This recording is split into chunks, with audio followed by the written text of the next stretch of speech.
If you're planning your first backpacking trip and feeling excited, but also nervous, overwhelmed, or secretly wondering, what if I'm not cut out for this? You're in the right place. When I planned my very first backpacking trip, I thought I needed to know everything before I went. I overpacked, overthought, and still showed up feeling wildly unprepared. In this video, I'm sharing 10 beginner backpacking mistakes I made and what I wish I would have known, and how you can avoid these same pitfalls so your first trip is more fun, safe, and stress-free. If we haven't met yet, hi, I'm Kathleen, a food-motivated hiker, solo backpacker, backpacking coach for women, and the hungry hiker here on YouTube. Stick around until the end because I'll share one mindset shift that would have saved me years of overthinking and waiting to feel ready. One of the biggest lessons I learned early on is that every pound and ounce matters. I thought packing more meant being prepared. Nope, it just made me tire faster. A helpful guideline is to aim for 15 to 20% of your body weight. For example, if you weigh 150 pounds, your pack should weigh 30 pounds or less. This isn't a hard rule. Trip length, terrain, season, and water needs can all affect your pack weight. Here are a few ways to reduce pack weight. Only bring the essentials. Choose lighter gear for the big 3 items like your pack, shelter, and sleep system. Share gear if you're hiking with others. And bring calorie-dense foods for energy without extra weight. And remember, water adds up fast. 1 liter of water weighs about 2 pounds. If you know your water sources, you won't need to carry as much. A lighter pack doesn't make you tougher. It makes your trip more enjoyable, safer, and comfortable. Your first overnight backpacking trip is not the time to try new gear. Before heading out, practice using all of your gear. Set up your tent, test your stove and water filter, try out your meals and snacks, sleep on your sleep system, hike in the shoes and clothing you'll wear, practice packing and unpacking your pack, practice using navigation apps and emergency devices, and download offline maps if you plan to use navigation apps.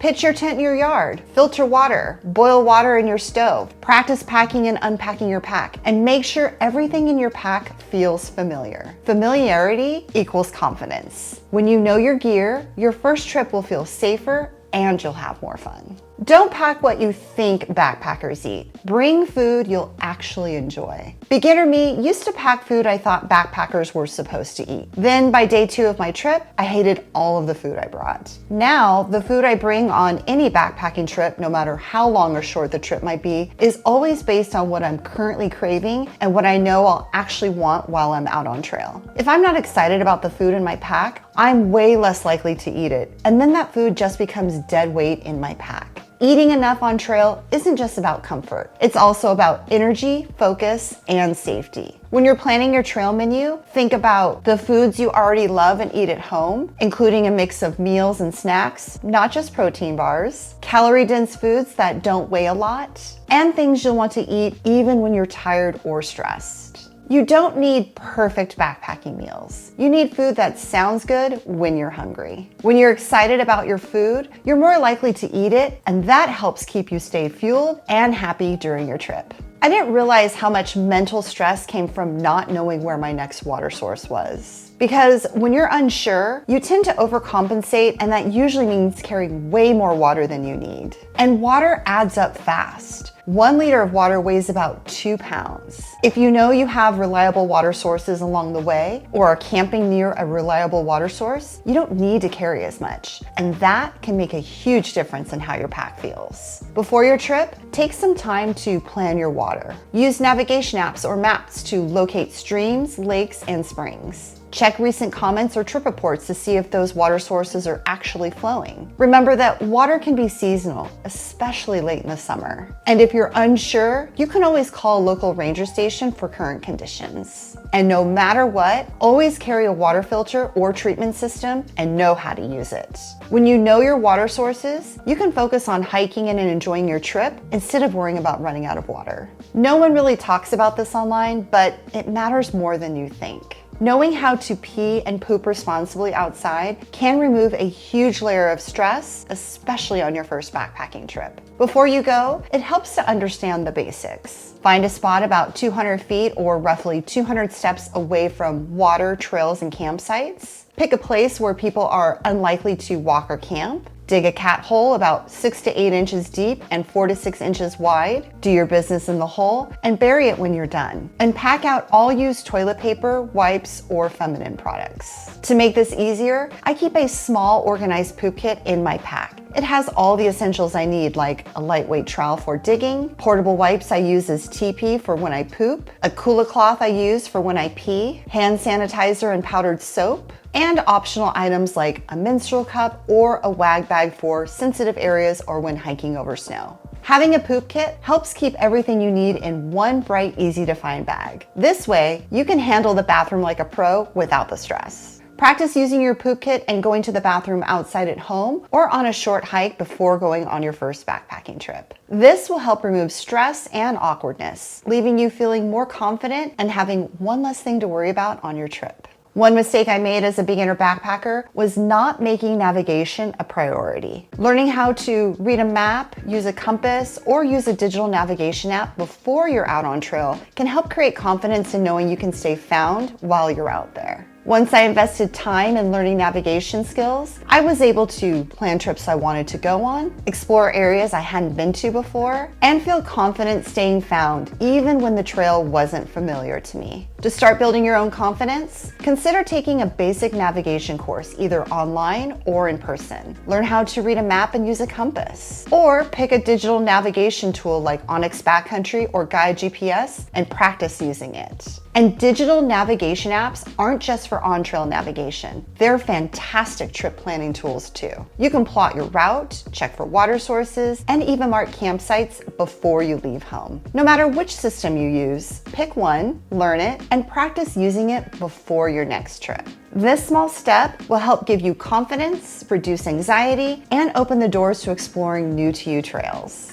One of the biggest mistakes I made as a beginner backpacker was underestimating how important my sleep system is. When I first started, I thought I could power through cold nights or just throw any sleeping pad on the ground. Boy, was I wrong. Your sleep system is everything you need to sleep warm and comfortably on the cold ground. And it's not just your sleeping bag or quilt. A good sleep system includes an insulated sleeping pad and either a sleeping bag or quilt suited for the season. The pad isn't just for comfort. It insulates and protects you from losing body heat to the cold ground, and it cushions your bones and joints. Here's what I've learned about sleeping pads. Inflatable pads are lightweight, packable, and customizable. You can adjust how much air you put in for perfect comfort. The R value is the most important thing to check. It measures how well the pad resists heat loss. I recommend an R value of 4 or higher if you're like me and sleep cold. And choose a pad that fits your body size and the terrain you'll be camping on. And your sleeping bag or quilt, think about temperature rating versus season and climate,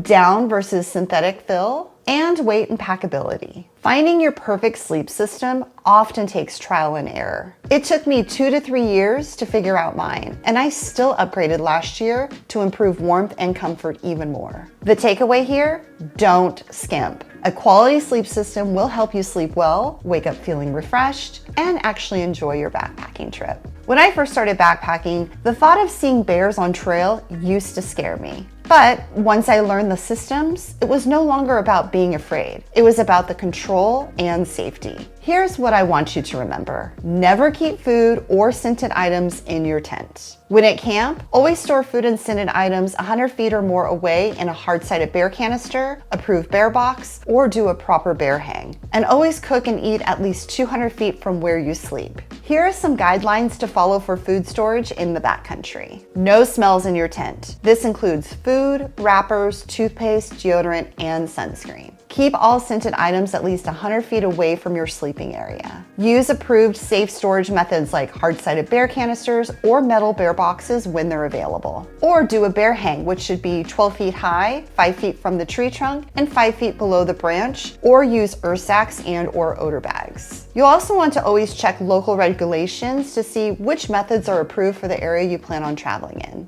Clean up your camp meticulously. This means straining dishwater before dispersing the water and packing out all food scraps and trash, including banana and orange peels. Keeping a clean campsite helps keep both you and the bears safe.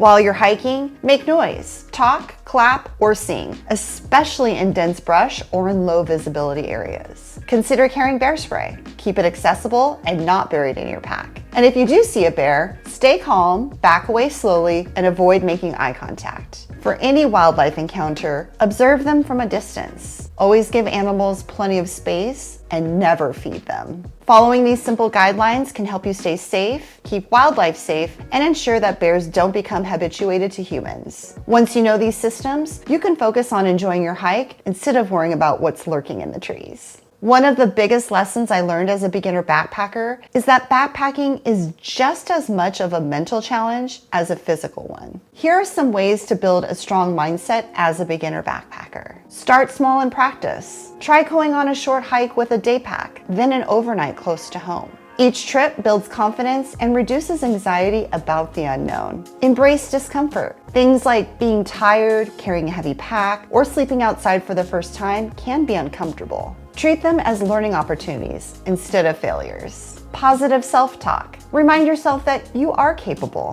Celebrate small wins like reaching a scenic viewpoint or successfully setting up your tent. Plan little joys on trail. Bring a favorite snack. Pick a beautiful campsite, or pause to enjoy the scenery. These moments make the experience enjoyable, not stressful. Know your why. Why do you want to backpack? Maybe it's for the adventure, fitness, or connecting with nature. Whatever your why is, write it down or share it with a friend. Use your why as a tool that can help you push through tough moments out on trail. Expect a learning curve. You'll probably make mistakes during your first few trips, like overpacking, misjudging time, or forgetting something small. And that's okay. Every mistake is a lesson and a way to build your confidence for the next adventure. The takeaway here is that backpacking is about learning, growing, and enjoying the journey. Your mental game matters just as much as your physical preparation. And with a bit of planning and practice, you'll start feeling capable, confident, and excited for every trip you go on. One of the best ways to set yourself up for a successful first backpacking trip is to do a shakedown trip first. This is like a practice run for your gear, planning, and confidence without the pressure of a full overnight or a multi-day adventure. Start with taking yourself on a short day hike. Put your loaded pack on, hike a few miles, take breaks, eat your trail snacks, and test your pacing. You'll learn what it feels like to carry all of your gear and what adjustments you might need to make.